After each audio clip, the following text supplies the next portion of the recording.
Entonces la dinámica es, cada uno tiene 15 minutos, yo les controlo el tiempo, empezamos en este mismo orden con el profesor Fabio Giraldo y después pasamos a las preguntas. Así que, profe, si quiere, empezamos de una vez. Muchas gracias y mis respetuosos saludos para todos. Mi agradecimiento personal a los organizadores de este foro, especialmente al profesor Francisco, a la Oficina de Relaciones Públicas en cabeza de Gisela y al comité organizador, algunos de los cuales están presentes, y del cual me enorgullezco de haber participado en alguna partecita. Bueno, pues yo como siempre voy a salpicar la ceremoniosidad de este tema con mis habituales metáforas, que espero no molesten ni hieran ninguna gramática. Mi primera respuesta escueta a la pregunta, ¿una constitución hace posible la democracia? Es categóricamente no.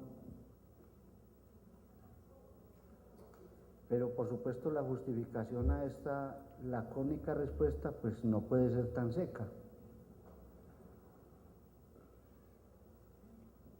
Ciertamente una constitución no hace nada distinto de estar ahí, porque su característica fundamental o esencial no es hacer, sino estar. De hecho, es hecha para que esté ahí. Ahora bien, por supuesto una constitución no está hecha de cualquier manera. Está a disposición y no tampoco a disposición de cualquier manera, sino de la manera en que es disponible de acuerdo con las normas que en ella misma se prescriben para su uso. Y por supuesto de la manera en que los contenidos que tengan lo prescriben. Dicho de manera más simple, una constitución no hace nada, sino que es hecha para que esté disponible según unas formalidades y unos contenidos. En palabras metafóricas, una constitución es como un balón de fútbol en la mitad de una gran cancha. Puesta ahí es una pobre pelota, dispuesta a que los jugadores, sin embargo, jueguen con ella. Una constitución no pertenece al mundo del ser, sino al mundo del deber ser.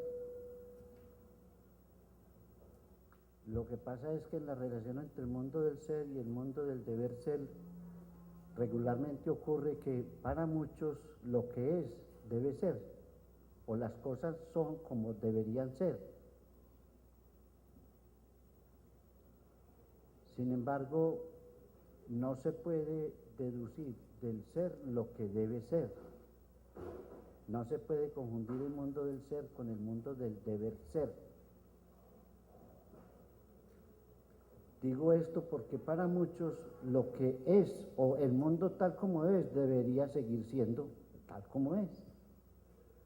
Aunque para muchos el mundo tal como es no debería ser como efectivamente es, sino de otra manera. En relación con la respuesta a esta pregunta, tengo que decir que es una pregunta supremamente abierta, porque se refiere indeterminadamente a todas las constituciones. Pero parece obvio que trate de responderla en relación con la cual estamos celebrando el natalicio y sus 20 años de vigencia que es llorada por algunos. Y como se refiere a la democracia, es forzoso que me refiera a la democracia colombiana, que es celebrada por algunos y llorada por muchos. Antepongo para empezar mi análisis el criterio necesario de que para afinar los argumentos de mi respuesta hay que decir que existen tantas constituciones y tantas democracias, o al menos tantas ideas o concepciones de las democracias y de las constituciones, cuanta lengua mortal decir no pudo. Por eso, lo que hay que analizar para la respuesta implica considerar dos caras de las muchas que puede tener una Constitución. Solo dos, la interna y la externa. En relación con el punto de vista interno, podemos considerar que la rotundez de la negativa con que yo inicié es nítidamente refrendada. En efecto, resulta evidente el contraste entre una Constitución que contiene todas las características que son propias de las más progresistas y más democráticas constituciones contemporáneas, y que aún más se excede en prolijidad normativa al incluir con detalle normativo lo que pudieran ser solo principios y reglas, en contraste, repito, una sociedad que no es democrática. Pero esto se explica por la simple y sencilla razón de que el mapa de los hechos no se corresponde con el mapa de las normas. El mapa de los hechos es infinito, cambiable, mutable. El mapa de los hechos es finito, limitado, relativamente inmutable. Veamos en detalle este punto de vista interno que permite hacer el contraste entre Constitución y realidad. Si hacemos caso de aquella idea según la cual la democracia no es solo una forma de gobierno, sino una clase de sociedad, y fundamentalmente una clase de sociedad, resultaría incompletamente democrática una Constitución que tenga o que contenga, por ejemplo, solo los derechos de primera generación, los que son típicamente liberales, y no los de segunda, que son los que son típicamente sociales, por no decir socialistas. En efecto, la Constitución nuestra está basada en los principios modernos de participación. Piense solo, por ejemplo, en el artículo 103. En la descentralización, piénsese, por ejemplo, en el título 11 de la Constitución.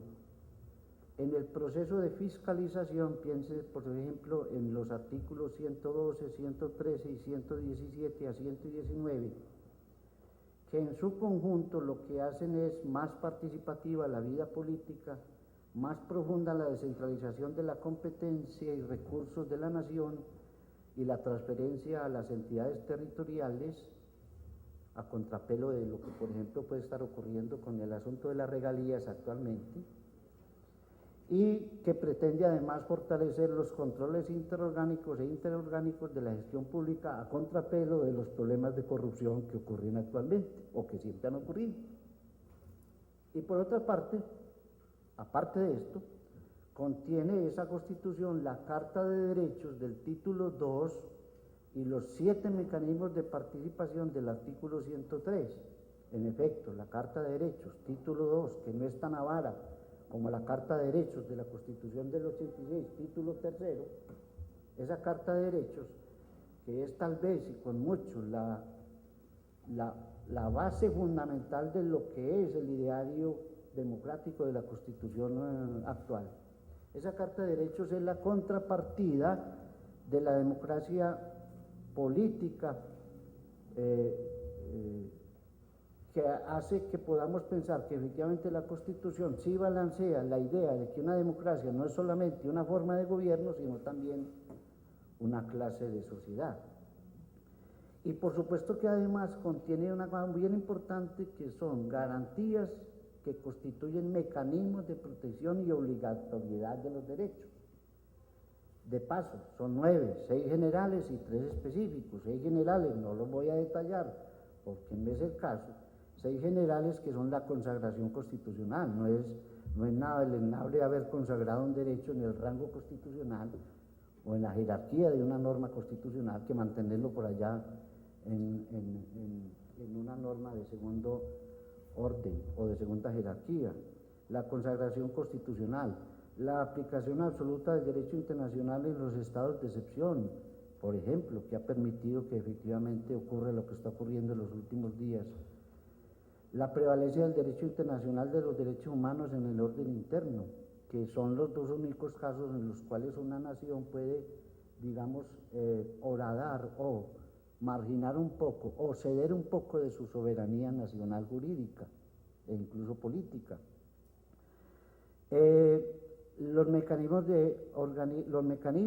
y organismos de control y vigilancia con funciones en materia de derechos, Procuraduría, Defensoría del Pueblo, Contraloría, Registraduría, todo lo que tenga que ver en alguna parte con mecanismos de protección de los derechos. Y por supuesto, la jurisdicción constitucional, hoy en día adscrita a un rango, a una corte especializada que es la Corte Constitucional, que ha dado, digamos así, de mucho provecho para el sostenimiento del espíritu de la Constitución y por supuesto de su letra. Y por supuesto los mecanismos de participación popular contemplados, como he dicho, en el artículo 103, participación ciudadana vista en los cabildos abiertos, iniciativa legislativa, iniciativa constituyente, voto programático, revocatoria del mandato y qué sé más cosas. Y tres mecanismos de protección específica que son la tutela, la acción de cumplimiento y las acciones populares. Y todo ello en contraste con los innumerables y casi infinitos trancones políticos y con la miserable igualdad social y económica. Es decir, todo ello en contraste con el hecho de que no existe una sociedad democrática, aunque tenemos una constitución internamente profundamente democrática. Y el punto de vista interno, me voy a limitar a describir. Las constituciones pueden ser proyectivas o descriptivas, desde el punto de vista de su relación con el entorno social en el cual se aplica. Son proyectivas cuando constituyen una especie de plan de desarrollo hacia el futuro, y en ese sentido, al constituir planes de desarrollo hacia el futuro, de entrada rompen con un pasado que consideran obsoleto. Es el típico caso de nuestra Constitución colombiana de Río Negro de 1863, que rompiendo con costumbres, formas de gobierno y tradiciones muy arraigadas, económicas y sociales de la tradición colonial, implementó una carta política que le hizo decir a Víctor Hugo que era una constitución para ángeles y no para los ciudadanos monjes de la época. Y la Constitución de 1886 tiene una característica distinta, y es que no es en efecto un plan de desarrollo o una constitución proyectiva, sino una constitución descriptiva, porque pretendió ser el receptáculo de lo que Núñez y Caro llamaron el alma del pueblo colombiano. No de otra forma se explica que el alma del pueblo colombiano, siendo católica, estuviera efectivamente registrada en la normativa constitucional y se erigiera una constitución profundamente católica. En nombre de Dios, fuente suprema de toda autoridad, venimos a decretar lo que decretamos. Artículo 38 de la Constitución. La sociedad colombiana es una sociedad católica, no puede haber sino una religión, la religión católica. Consecuencia, concordato. Consecuencia, dos derechos, el derecho canónico y el derecho civil. Por eso nosotros primero somos católicos y después ciudadanos. Es decir, vale más la partida de bautismo y la partida de matrimonio que el registro civil. Y eso con todo, inclusive después de que la Constitución del 91 acabó con esa especie de norma, pero la costumbre vale más que las leyes. Bien.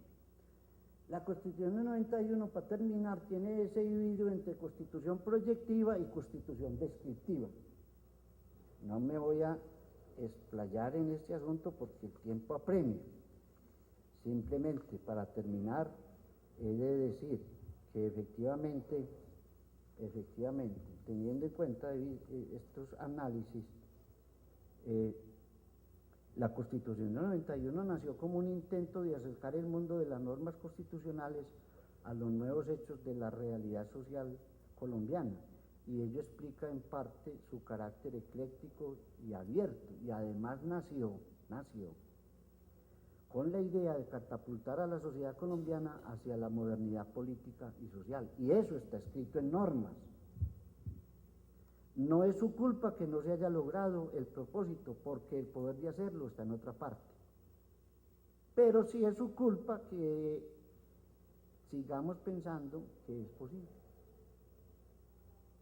Por ello puedo matizar la perentoria respuesta inicial diciendo que la Constitución que tenemos no es una condición suficiente para crear democracia, pero sí es una condición necesaria para crear democracia. Es decir, con una Constitución tan poco democrática como la del 86, seguramente no hubiéramos podido tener lo que tenemos hoy en día con todos los males que arrastramos. Y además la Constitución de 91 tiene otra característica que no es nada deleznable y que la hace promisoria para crear una sociedad más democrática. Conserva su legitimidad de origen, conserva su popularidad, porque sigue siendo un documento conciliador y ecléctico donde parecemos caber todas las personas, y eso la convierte en una especie de emblema de milagros políticos a los cuales se puede recurrir en situaciones gravosas, y eso no tiene nada de negativo, a mi modo de ver. Aún más, existe, creo yo, una cultura constitucional popular muy difundida, popular. Es decir, no tenemos acceso a las discusiones técnicas sobre la exequibilidad y la indefectibilidad, pero sí a una concepción profundamente intuitiva, pero muy interesante, de lo que es una Constitución como límite a los desafueros de toda forma de poder público o privado. Por ello, y en final de cuentas, contra aquellos que talan su frondosa ordimbre de expectativas de un futuro más justo y menos violento, podemos decir, parodiando, que el muerto que vos mataste goza de buena salud. Muchas gracias.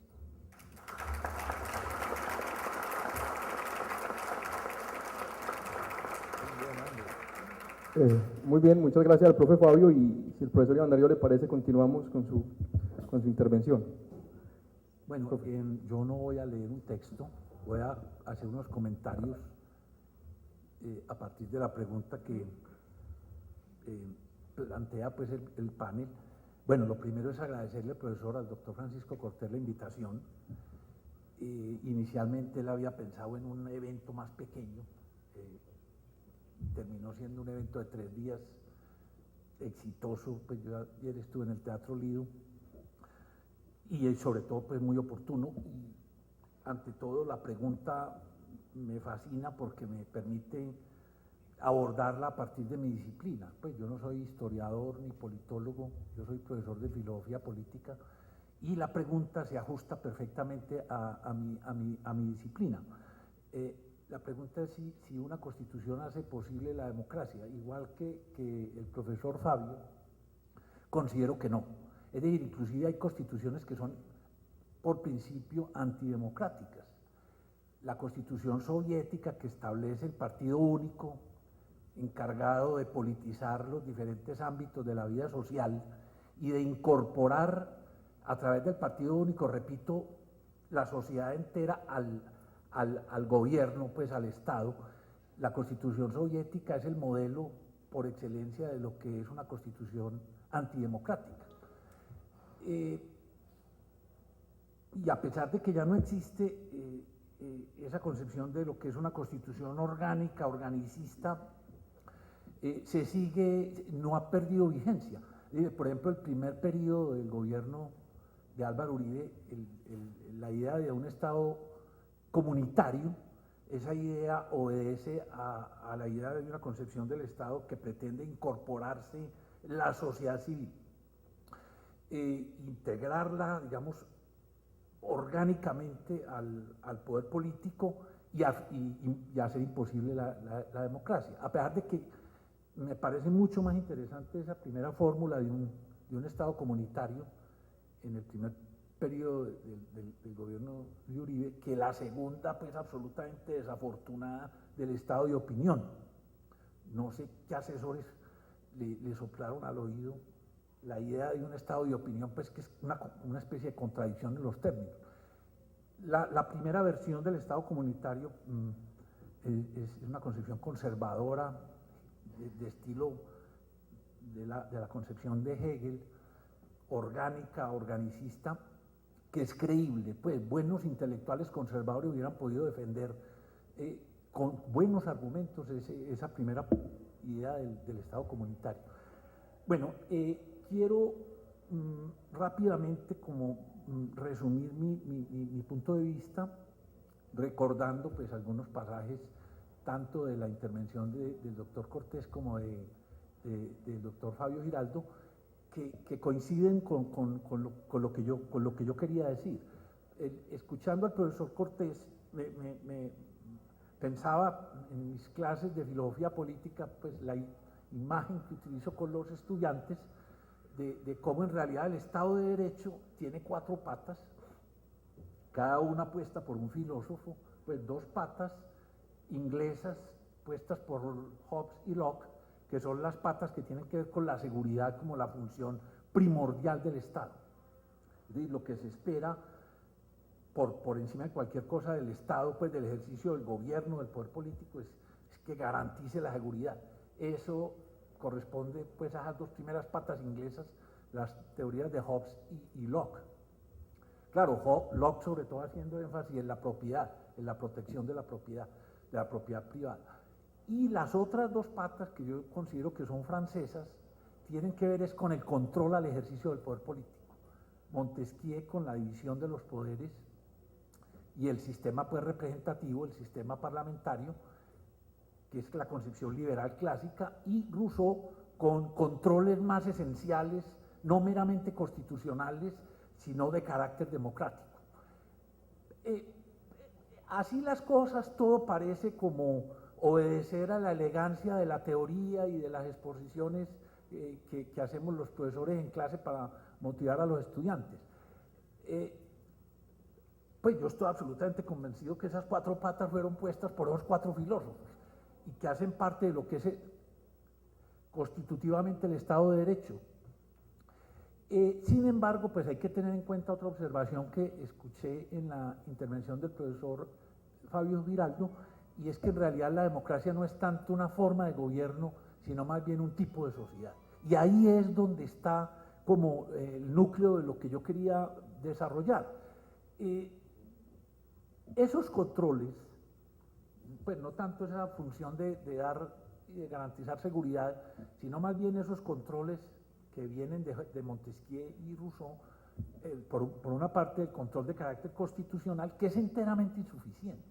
Es decir, todo el mundo sabe que la división de los poderes no asegura nada. Pues ya los parlamentos, los congresos, las asambleas de diputados, normalmente lo que hacen es patinar proyectos de ley que provienen del Ejecutivo. Es decir, ya el legislativo en buena medida es un apéndice del Ejecutivo. En cambio, la independencia de los jueces, pues el Poder Judicial es mucho más cercano a la vida democrática. ¿Quién lo creyera?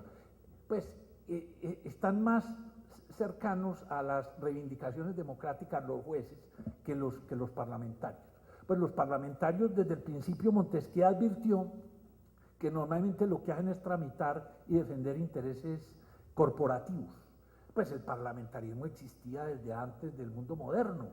Pues el mismo Montesquieu heredó de su padre el cargo de parlamentario, y José de Maistre, un autor conservador, heredó de su papá el cargo de senador. Es decir, ese sistema representativo no es nuevo, está anclado en el mundo medieval, y esos parlamentos eran los que hacían que el ejercicio del poder del rey tuviera límites. Es decir, el solo carácter limitado del poder político, pues claro, permite hablar de que se trata de un poder constitucional. Es decir, si el poder es limitado es constitucional, pero aun cuando sea limitado, una coalición de poderes, es decir, una relación estrecha entre el Ejecutivo y el Legislativo, es lo que vemos por todas partes hoy, y no solo en Colombia. Y la presión del Ejecutivo sobre el Judicial es también una realidad en todo el mundo. Es decir, la manera como desde el Ejecutivo se presiona a los jueces. Claro, no de la manera en que lo vimos en el gobierno pasado. Pues en el gobierno pasado vimos una hostilidad permanente, sistemática, un asedio contra el Poder Judicial, pues que tiene consecuencias desastrosas para la consolidación de una sociedad democrática. Entonces, el núcleo pues, de mi intervención, quisiera centrarlo en esto. Es verdad que una constitución no hace posible la democracia. ¿Por qué? Porque una constitución puede ser antidemocrática, puede tener una concepción organicista pues, de la sociedad y buscar integrar, como decíamos ahora, orgánicamente la sociedad civil al Estado, al modo hegeliano o al modo del Estado comunitario del primer periodo de Uribe. ¿Qué es lo que hace posible la democracia? El constitucionalismo. Es decir, hay una diferencia esencial entre constitución y constitucionalismo. La constitución es una técnica, digamos, de carácter jurídico que le da orden orgánico, por decirlo, insistiéndolo de esa manera, al ejercicio del poder político. En cambio, el constitucionalismo es una filosofía política.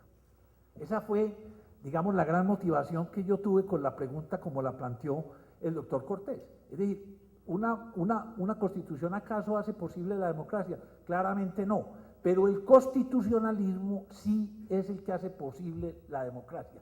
Y el constitucionalismo es una filosofía política que hace parte de la cultura política de la sociedad civil. Es la sociedad civil la que opone una barrera protectora a los abusos del poder. Pues nosotros generalmente cuando hablamos de sociedad civil pensamos que nos vamos a deslizar, es decir, que es un concepto jabonoso, que no tiene consistencia, pero en realidad el constitucionalismo es esa cultura política que permite hablar de un tipo de sociedad democrática.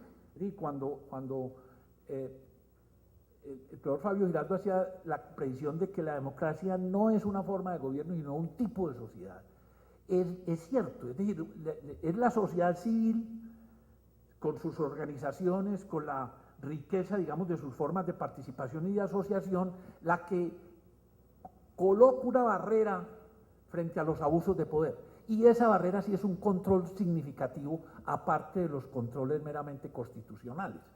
Claro, nosotros no podemos tampoco pensar que aquí no tenemos nada. Yo comparto esas observaciones finales tuyas, muy optimistas, digamos, moderadamente optimistas. Pues nosotros vimos hace un año cómo la Corte Constitucional hundió el referendo reeleccionista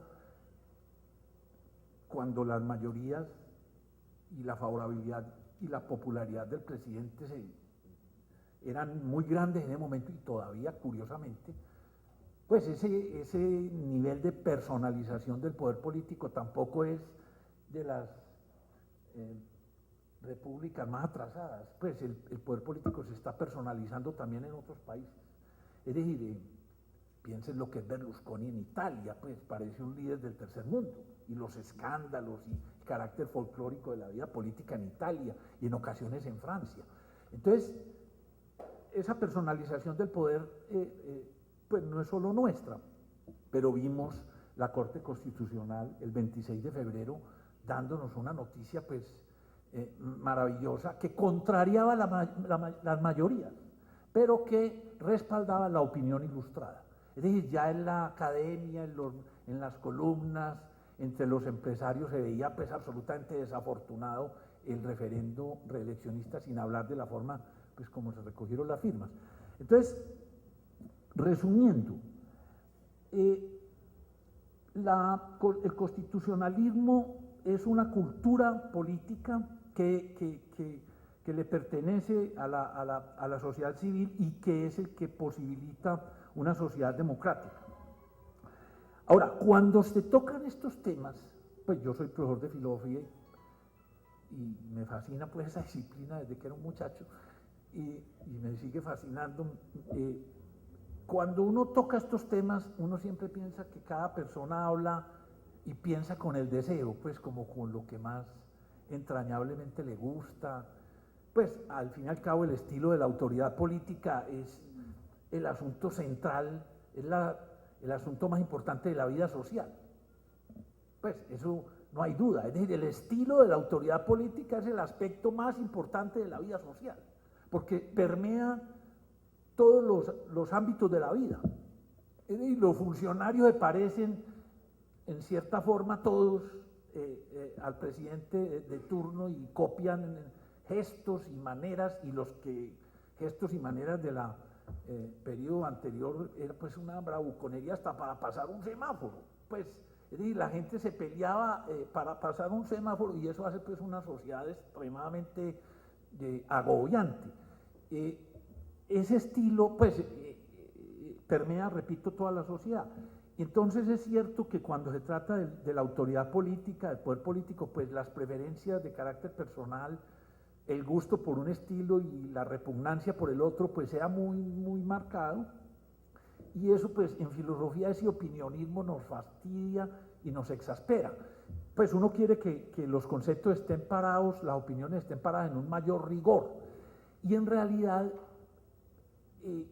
yo creo, y me atrevo a decirlo, que el constitucionalismo, la fuerza del constitucionalismo está parada en una separación entre el Estado y la sociedad civil, entre la barrera que existe entre, repito, el poder político y la sociedad civil, y esa barrera no es producto de las preferencias de la gente. Es decir, no es que los demócratas hayan a fuerza de pasión democrática interpuesto esa barrera para frenar las extralimitaciones del poder y tenerlo a raya. Eso hace parte constitutiva de las sociedades modernas. Es decir, las que son democráticas son las sociedades modernas ellas mismas. Pues, porque es que normalmente se piensa que es que los demócratas son los liberales de izquierda, o somos los liberales, digamos, que tenemos pues interés por la justicia social y cosas por el estilo. Es decir, se piensa que la democracia es la preferencia de los liberales de izquierda. Pero la democracia no es solo eso, la democracia es la constitución entrañable, propia de las sociedades modernas. Es que las que son democráticas son las sociedades modernas ellas mismas. Y las constituciones, pero sobre todo el constitucionalismo, lo que hace es interpretar ese carácter democrático propio de las sociedades modernas. Es decir, es que el poder político ya no se puede incorporar en el derecho como lo hacían los reyes. No se puede. Es decir, por más que el gobernante quiera él incorporarse él a su persona como el derecho y la ley, y que su voluntad sea la ley, eso ya no se puede. Es decir, o la opinión. Sí. 5 minutos. Creí que era como una S. Como aprobando mi intervención. Sí, que sí está bien, sí.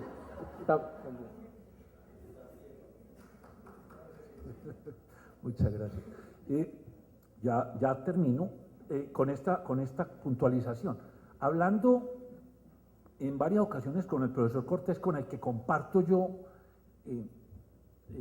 de verdad la idea de que Benjamín Constant y Alexis de Tocqueville representan el constitucionalismo, es decir, la cultura política de la sociedad civil, el empoderamiento de las sociedades pues, modernas.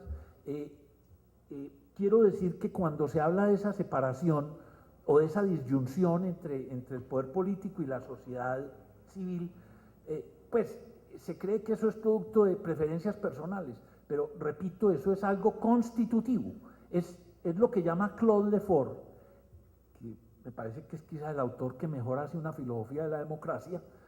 Pues nosotros comentábamos una vez con el profesor Cortés cómo hay buenas filosofías del liberalismo y magníficas filosofías del conservadurismo y del socialismo, pero las filosofías de la democracia parecen todas hechas a punta de corazonadas y de buenas intenciones.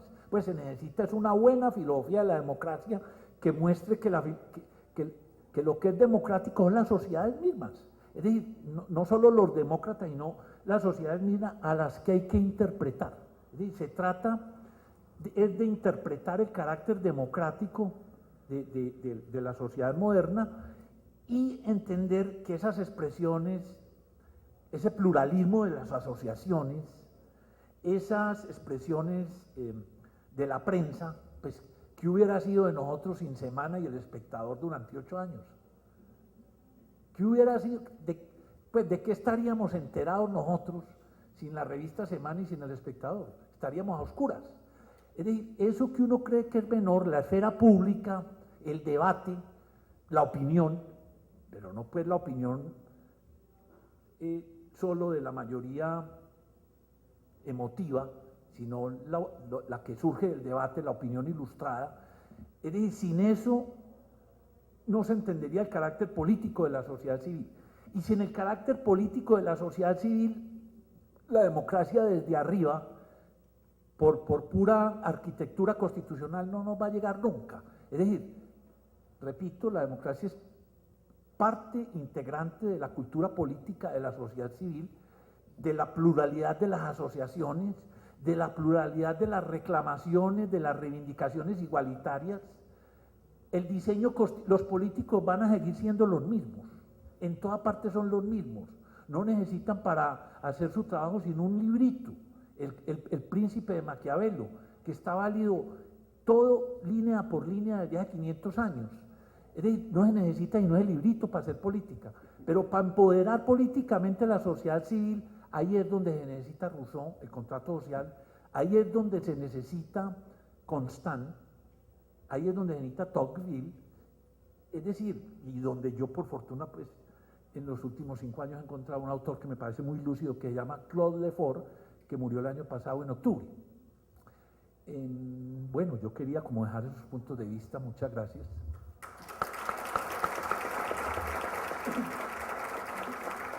Gracias. Gracias, profe. A usted. Continuamos con la intervención del profe William Freddy. Muchas gracias por invitarme. A los organizadores, especialmente a Fabio, que siempre procura apuntarlo a uno por ahí. Yo voy a leer. Tiempo de lectura, 8 minutos. Sin hacer muchas precisiones, no ha habido un acuerdo previo, no hubo reuniones antes. No. Sin hacer muchas precisiones es imposible responder afirmativamente esa pregunta. La pregunta, ¿una constitución hace posible la democracia? Sin precisar los términos, la respuesta es no, es una obviedad. Una constitución sin más no hace posible la democracia así nada más.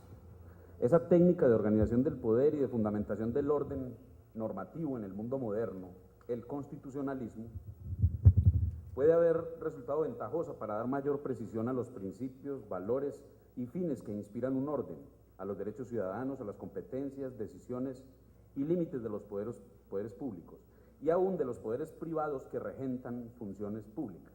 Y también con una constitución podemos tener mayor certeza sobre órganos y competencias, sobre la forma de organización de un Estado, pero evidentemente precisión no implica democracia. A lo sumo traduce legalidad, lo cual es ya ventajoso, repito, pero no da lugar fatalmente a una democracia. Aún más, una constitución declaradamente democrática, pluralista, respetuosa de la diversidad, abundante en derechos, mecanismos de participación ciudadana e instancias de control, todavía es apenas un indicio del régimen democrático. Y no me refiero al problema de la eficacia del texto constitucional, sino inclusive apenas al problema de los contenidos de una constitución. Así, es posible que encontremos constituciones en las cuales abundan los derechos, pero tal vez sean bastante precarias esas constituciones en las formas de determinación del contenido de esos derechos, de su sentido o de su especificidad. O también, por ejemplo, es posible que una constitución consagre mecanismos de control y división de poderes, procedimientos democráticos de decisión y control de esas mismas decisiones, pero es posible que hallemos oculto en algún lugar del texto una cláusula de excepción que permita la suspensión constante o la limitación extrema y recurrente de aquellas mismas virtudes. O es posible que los mecanismos de reforma de una constitución resulten ser democráticamente deficitarios, o que ciertas estructuras de poder se encuentren debidamente resguardadas por algún inusitado parágrafo. O es posible también, finalmente, que ese lugar de consensos políticos en que también consiste una constitución tenga finalmente solo un peso simbólico. Aunque esto es muy importante, seguramente tendríamos muchas reservas para afirmar que esa, por ser una constitución, hace posible la democracia.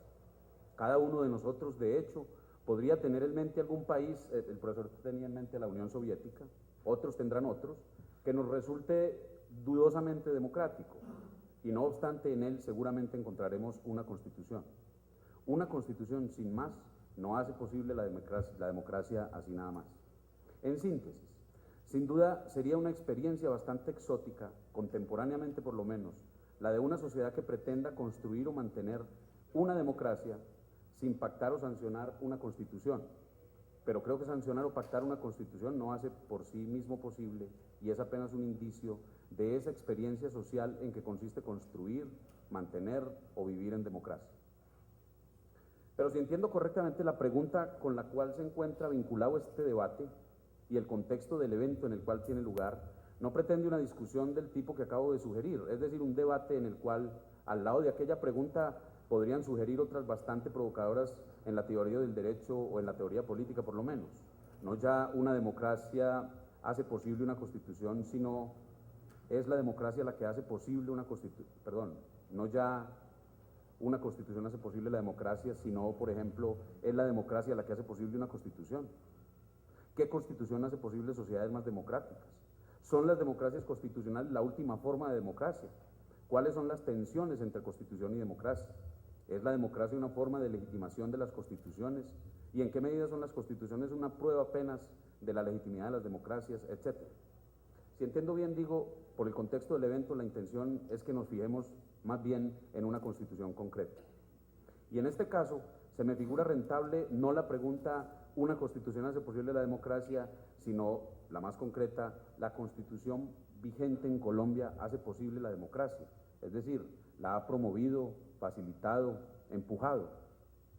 A esta pregunta mi respuesta es que ese texto constitucional, con todas las dificultades propias de una sociedad tosudamente bélica y materialmente desigual como la nuestra, sí ha hecho posible en algún grado la democracia política, que consagró ya más claramente derechos civiles y políticos, que dispuso garantías para ellos y que ha permitido la emergencia constatable y más o menos relevante de movimientos y fuerzas sociales diversas. Que no obstante, pienso también, uno de los mayores escollos para el desarrollo de esa democracia política ha sido la dificultad para que los poderes públicos y aún los privados entiendan que allí, en ese texto, hay también una idea de Estado de Derecho. Es decir, que los límites, las reglas y las formas importan, y que por lo menos cuando esos límites se fundan en los derechos humanos, constituyen la base de una democracia. Ha sido muy difícil realmente que los poderosos entiendan, en fin, que en este Estado no todo les está permitido hacer, y que lo que les sea permitido hacer no pueden hacerlo de cualquier manera. En su manía de legitimarse por los resultados, como si fueran gerentes de una empresa privada, gobernantes y muchos ciudadanos en Colombia se niegan a admitir que los medios son básicos en un Estado democrático de derecho. Por eso es que, por ejemplo, produce tanto escándalo y resulta tan difícil de entender lo que ya era un tópico demoliberal bicentenario, que una prueba recaudada sin el respeto de las formas legales es una prueba inexistente. También ha sido un escollo para el desarrollo de la democracia política que late en esa Constitución la comprensión del hecho de que no todo es, en palabras de Ferrajoli, decidible, que las libertades importan en una democracia. Se insiste, sin embargo, en emboscarlas, en herirlas, como dijera el maestro Fernando Mesa, y se las hiere cuando se abusa del castigo, lo mismo que cuando se autoriza la acechanza o el seguimiento del pensamiento, la actitud o el reclamo ciudadano. Se las hiere las libertades, inclusive, para poner un ejemplo bastante trivial que no aguanto, con gestos tan ciudadanos como los de ese exesperante arrinconamiento de los fumadores. No entiende esa, como dice el maestro Tulio Chinchilla, nueva inquisición laica, que no es de un placer del que se nos priva a los fumadores, sino de la libertad de la que se nos priva a todos. De otra parte, a esa misma pregunta, ¿la constitución política vigente en Colombia hace posible la democracia? Es decir, ¿la ha promovido, facilitado o empujado? Debo responder que en materia de democracia social, ese texto constitucional es extraordinariamente limitado en garantías y que los desarrollos más destacables los ha realizado, a veces con mucho esfuerzo, el juez de constitucionalidad y por supuesto el de tutela, no sin el riesgo, a veces bastante visible, de despolitizar la potencia social del texto constitucional. Para decirlo con una imagen, con el riesgo de terminar haciendo las marchas, los reclamos o las protestas en un despacho judicial y no en los palacios de gobierno ni en los congresos. Nuestra esperanza termina siendo la de una sentencia y no la de una ley. Ha sido muy difícil que los poderes públicos y privados entiendan que allí, en ese texto, hay también una idea de Estado social. Basta ilustrar el caso con eso que Carlos Gaviria ha llamado la primera gran violación de la Constitución del 91, la Ley 100 del 93, es decir, la entrega entusiasta del bien de la salud y de su distribución a la voracidad del mercado. Los resultados están a la vista. Finalmente, debo insistir, sin embargo, en una ironía y en una esperanza también, de la cual no logro deshacerme desde aquellos mismos días en que los estudiantes debatíamos en congresos preconstituyentes, en recintos menos elegantes, por cierto, pero en esta misma universidad. Esa Constitución es una criatura de dos cabezas, cuya rareza se explica por razones históricas y políticas. Esa es la esperanza o la ironía que menciono. Ella nació con todo el empuje social de que fueron capaces los movimientos progresistas de la época, pero también con toda la capacidad política que tenían los recientes cerebros neoliberales y los viejos intereses económicos en Colombia. Ese proyecto y ese momento constituyente puede ser en eso ejemplar. No juntó a todos los poderosos de este territorio, pero juntó a muchísima gente que parecía injuntable.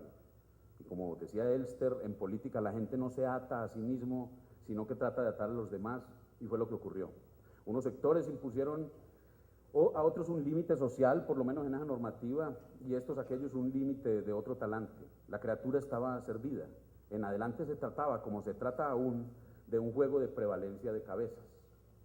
La tendencia hasta hoy ha sido más bien la de una cabeza social vigilando y reconvirtiendo nuestros derechos políticos, deberes, solidaridad, patria, seguridad democrática, y una cabeza liberal vigilando y reconvirtiendo los derechos sociales en libertad de empresa, libre mercado e iniciativa. Pero eso no es una fatalidad, o eso no se deriva necesariamente del texto constitucional.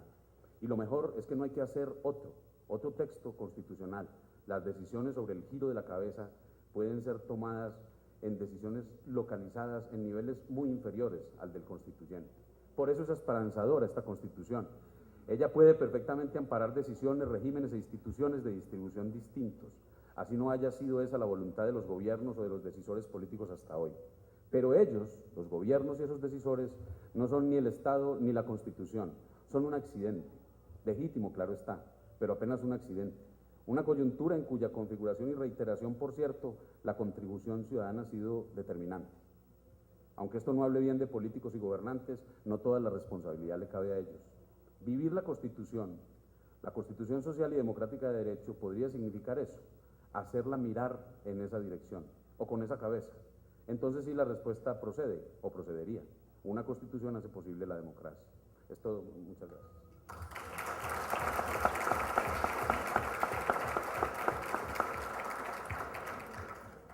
Muchas gracias al profesor William, y continuamos con el profesor Mauricio Gallo para terminar y pasar rápidamente a las rondas de preguntas.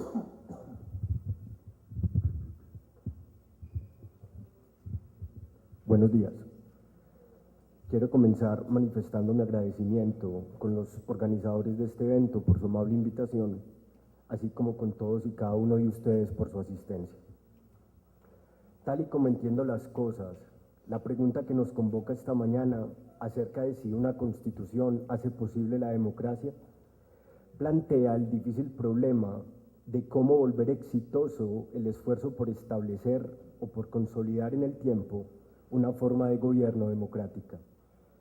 Problema que desde la perspectiva de la teoría constitucional nos remite a una de las siguientes alternativas: o bien afirmar que a la democracia hay que hacerla posible o hay que protegerla desde afuera. Con esto quiero decir, por fuera de los procedimientos estrictamente democráticos, lo que por supuesto significa desde la idea de una constitución que les imponga ciertas restricciones, o bien sostener que debemos dejar que la democracia se cree y cuide de sí misma, es decir, que a los procesos democráticos se les debe dejar fluir sin restricción alguna dentro de las dinámicas propias que va tomando cada comunidad política particular. Antes de ofrecer mi respuesta a este problema, me interesa resaltar cómo su simple formulación nos revela el profundo cambio que ha ocurrido en las últimas décadas con respecto a lo que tradicionalmente entendíamos por régimen constitucional. Cambio para el que voy a utilizar las expresiones constitucionalismo estrictamente liberal en oposición al constitucionalismo contemporáneo, ese que Carlos Santiago Nino denominaba el constitucionalismo en sentido pleno.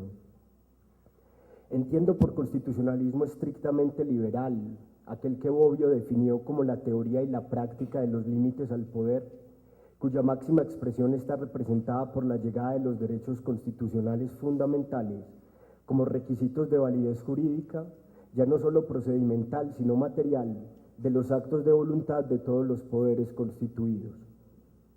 En lo que acá nos interesa, lo característico de esta forma de constitucionalismo estaba en que relegaba a la democracia al deshonroso lugar de estricto valor instrumental al servicio de los ideales del liberalismo, específicamente de los derechos.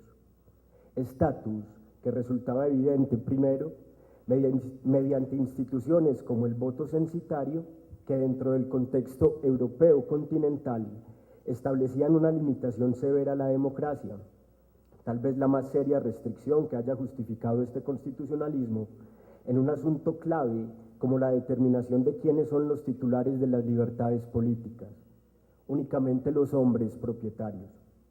Justificación que se explica por la confluencia entre el carácter inviolable que en el siglo XIX daba el liberalismo al derecho de propiedad con el temor que todavía generaban los acontecimientos de la Revolución Francesa y su exacerbado voluntarismo político. Segundo, mediante la figura del juez constitucional, quien, especialmente dentro del contexto norteamericano, se convirtió en la voz institucional encargada de impedir todo tipo de afectación a nuestros derechos básicos, una vez más limitados al binomio libertad-propiedad, incluso y sobre todo frente al poder político de las mayorías expresados en la legislación. Ello porque este tipo de constitucionalismo partía de la idea de que tales derechos, en tanto naturales, tenían el estatus de prepolíticos. Pero hoy las cosas han cambiado para la democracia. La democracia ha dejado de ser ese simple valor instrumental para convertirse en sí misma en un valor intrínseco para alcanzar bajo la idea regulativa de un orden político justo. Y es por ello que, contrario al constitucionalismo estrictamente liberal, el de nuestros días, ese que Nino denominara constitucionalismo en sentido pleno, nos ofrece una combinación dificultosa entre dos ideales que muchos pensadores perciben en permanente tensión. El ideal de un proceso participativo en el que toda la gente afectada por ese proceso tiene intervención en esa decisión, y el ideal liberal de un gobierno limitado, según el cual aún la mayoría debe detenerse frente a intereses protegidos. El constitucionalismo en este sentido pleno, esto es una cita de Nino, aparece como el resultado de una simbiosis entre las ideas de Rousseau y Locke. Hasta ahí la cita. Que esto sea así, en principio no me incomoda. Es más, creo que con ello estaría de acuerdo en la medida en que las razones morales que utilicemos para justificar el ahora valor intrínseco de la democracia apunten a ideas como el pluralismo, la libertad misma y el ejercicio de nuestra autonomía. Pluralismo, en tanto nuestras formas actuales de organización política son el resultado de ese lento, arduo y a veces inacabado proceso de emancipación frente a todo tipo de autoridad superior o externa a los hombres mismos. Proceso que no solo tiene el gran mérito de convertirnos en los únicos responsables de nuestro destino, sino en habitantes de un mundo con una abundancia infinita en el que múltiples y diferentes sentidos del bien, todos ellos en igualdad de estatus, quedan al alcance de nuestra propia voluntad. Y cuando esto es así, resulta difícil justificar a otras formas de gobierno diferentes a la democracia y que generalmente utilizan como fuente del poder soberano a autoridades distintas a sus propios destinatarios. Libertad y autonomía, en tanto también resulta hoy poco creíble otorgar a las libertades políticas el rango secundario de herramientas al servicio de las libertades negativas. Al contrario, hoy creemos que nuestro anhelo de libertad también implica el ejercicio de nuestra autonomía política. Hoy creemos que, para parafrasear a Martha Nussbaum, la persona tiene por hipótesis un profundo interés en la capacidad de elección, incluida la elección de una forma de vida y de los principios políticos que deben gobernarla. Y es por ello que esa expresión de Nino acerca de la llegada de Rousseau al constitucionalismo contemporáneo resulta menos forzada de lo que parece en aspectos muy importantes que tienen que ver con nuestra libertad. Para poner solo dos ejemplos, primero, la forma en que Kelsen, tras las huellas de su famoso libro cuarto del contrato social, define la idea de libertad civil. Escuchemos. Si el dominio es inevitable, si no podemos dejar de estar dominados, queremos ser dominados por nosotros mismos. La libertad natural se transforma en libertad social o política.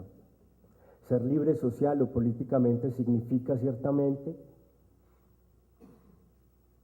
estar sujetos a un ordenamiento normativo, significa libertad subordinada a la ley social, pero significa estar sujetos no a una voluntad ajena, sino a la propia, a un ordenamiento normativo y a una ley en cuyo establecimiento el sujeto participa. Hasta aquí Kelsen. Y segundo, un asunto tan importante en la obra de Rawls como su réplica a la tradicional crítica de socialistas y demócratas radicales, según la cual la igualdad en el grupo de libertades básicas, esas que conforman su primer principio de la justicia, es meramente formal.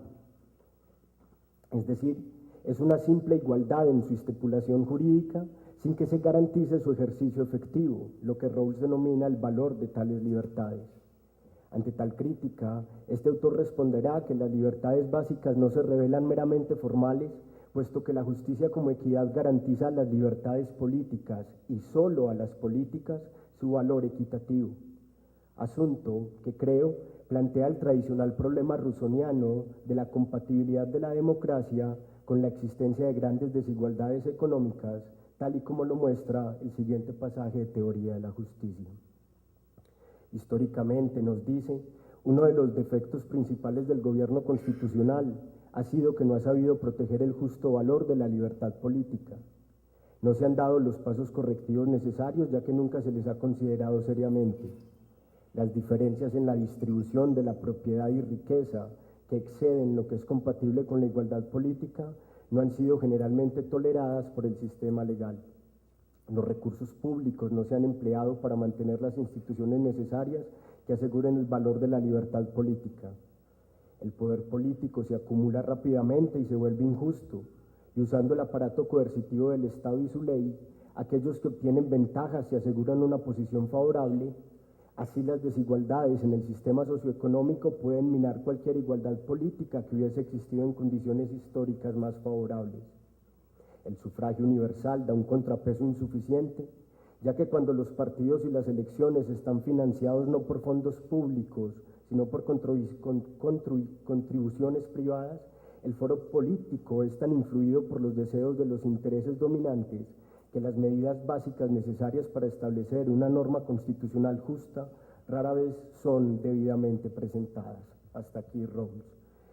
Y es gracias a este tipo de razones que en principio comparto la idea de que una de las funciones de la Constitución es la de hacer posible la democracia, así como la acertada respuesta que frente a tales alternativas a nuestro problema ofrece la teoría constitucional de nuestros días, en el sentido de que a la democracia hay que hacerla posible y hay que protegerla desde las restricciones externas que nos ofrece el constitucionalismo. Sin embargo, pese a mi acuerdo inicial con estas ideas, me gustaría, para terminar, plantear mis reservas frente a la manera en que estamos utilizando este valor intrínseco de la democracia, en un aspecto que me resulta bastante incómodo por mi fuerte creencia en la necesaria protección del individuo y su igual valor moral frente a las decisiones democráticas. Esto con relación al hecho de que para algunos teóricos actuales de la política, la línea que separa el léxico de la democracia y el lenguaje de los derechos empieza a hacerse cada vez más tenue, como si dejaran de ser dos formas diferentes y opuestas de justificar nuestros juicios normativos, o lo que es igual, al hecho de que cada vez se hacen más escasos aquellos pensadores que establecemos esa tensión permanente entre el ideal democrático y el ideal liberal. Son ambas cosas las que ocurren cuando eliminamos de nuestra forma de hablar la idea de derechos prepolíticos, idea que creo no es necesariamente la misma de derechos naturales, cuando abandonamos la idea de que los derechos son los límites a la democracia, cuando dejamos de diferenciar entre el ámbito de existencia moral y el ámbito de existencia institucional de los derechos, cuando empezamos a condicionar su existencia al ejercicio de nuestra autonomía política, o cuando sencillamente invertimos el orden de prioridad de tal forma que convertimos a los derechos en simples valores procedimentales al servicio de la democracia, en simples precondiciones de la democracia. La razón más fuerte de mi incomodidad se deriva de las consecuencias que está generando este grupo de pérdidas y de asimilaciones en uno de los asuntos más importantes y de los grandes retos que tiene el constitucionalismo de nuestros días. Me refiero a las discusiones actuales sobre la justicia global. No es ninguna coincidencia que los dos máximos responsables de dichas pérdidas y asimilaciones, además de Rawls, Habermas, nos ofrezcan una visión ultraminimalista y éticamente insostenible sobre dicho problema, visión a la que algunos denominamos nacionalismo liberal de corte no libertario. Postura desde la cual nuestra posibilidad de construir un espacio de justicia universal queda reducido exclusivamente al dolor y al sufrimiento derivados de la barbarie de la guerra, mientras que el dolor que están padeciendo millones de personas sometidas a llevar una vida en condiciones de pobreza extrema y generado por la aparición de nuevos fenómenos de poder como el mercado global, las empresas multinacionales y la naturaleza del sistema económico global, queda excluido de tales asuntos en tanto es un problema de simple caridad, Rawls, o de política, Habermas. Y todo ello porque en aras de una supuesta defensa de la democracia se llega a la terrible tesis de que la pobreza es voluntaria. Eso sí, no en el sentido libertario de responsabilidad individual, sino en el sentido de responsabilidad colectiva de la persona moral del Estado a la que pertenecen los individuos, en tanto es el resultado del ejercicio de la autonomía política de cada uno de los gobiernos democráticos. Y es por eso que ante la existencia de múltiples poderes que han superado con creces las fronteras del Estado-Nación, no solo resulta posible, sino necesario que el constitucionalismo se mantenga firme en la idea de que ambos ideales no ofrecen otra cosa que esa permanente e irremediable tensión que genera el intento de proteger nuestra libertad política y al mismo tiempo imponerle ciertos límites. Creo que es la misma tensión que encontramos quienes defendemos al mercado como el espacio óptimo para que los seres humanos desarrollemos algunas de nuestras capacidades como agentes libres y racionales, pero al mismo tiempo defendemos la idea de ciertos derechos sociales como límites morales inexpugnables. Dicho de forma más clara, estoy convencido que hoy sigue siendo necesaria la defensa de la idea de derechos morales universales y prepolíticos como límites no solo al mercado, sino a la democracia. Y es por ello que la siguiente es la única respuesta que puedo ofrecer desde este horizonte a nuestra pregunta de hoy. Una constitución no solo hace posible la democracia, sino que también nos protege de la democracia. Una constitución nos protege de toda forma de poder que por más que se encuentre revestido por el ropaje de la regla de las mayorías e incluso por la idea del consenso unánime, pueda resultar injustificable a la luz de nuestros derechos básicos. Muchas gracias.